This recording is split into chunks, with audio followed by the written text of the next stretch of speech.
জুতা আজকে পালিশ করব। জুতা পালিশ কিভাবে করতে হয়, কেমনে করতে হয় দেখেন।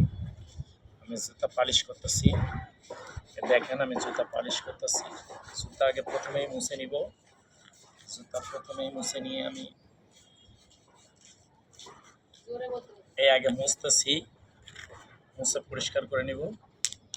তারপরে আমি এই জুতাতে আমি বিভিন্নভাবে কালি করব। প্রথমেই নিচের অংশটুকু সুন্দরকে ব্রাশ করে নিব। এই যে দেখেন আমি ব্রাশ করে নিচ্ছি, একটু ভিজে নিলাম। এই দেখেন দেখেন আমি আমি কিভাবে পালিশ করি। অনেক সুন্দর করে পালিশ করছি আমি। দেখেন আপনারা দেখলেই বুঝবেন যে কিভাবে জুতাতে ব্রাশ করতে হয়, কালি করতে হয়। দেখেন আপনারা এই দেখলেই বুঝবেন।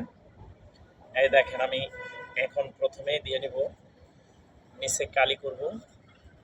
এখানে পানি আর কালি একসাথে মিক্সড করা হয়েছে। এখানে পানি আর কালি নিচে মিক্সড করছি। এটা আমি আগে ভরাই নিচ্ছি, এরপরে ব্রাশ করব।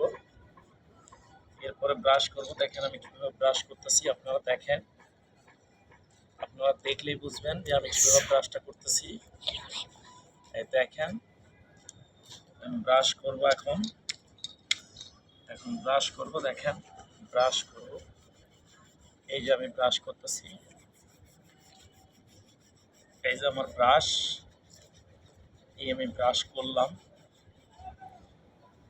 ব্রাশ দেখলেই বুঝবেন যে আসলে জুতার কালার কিভাবে আসে, পুরান জুতাকে নতুন করার উপায়, কিভাবে পুরান জুতাতে নতুনের রূপে রূপান্তরিত করা যায়। দেখেন আপনারা দেখলেই বুঝবেন। এইভাবে আমি সবগুলা জুতা এভাবে আমি পালিশ করব, করে একটু সামান্য রোদে দিব, পুলিশটা মারবে। ঠিক আছে, আমি এইভাবে রোদে দিব। দেখেন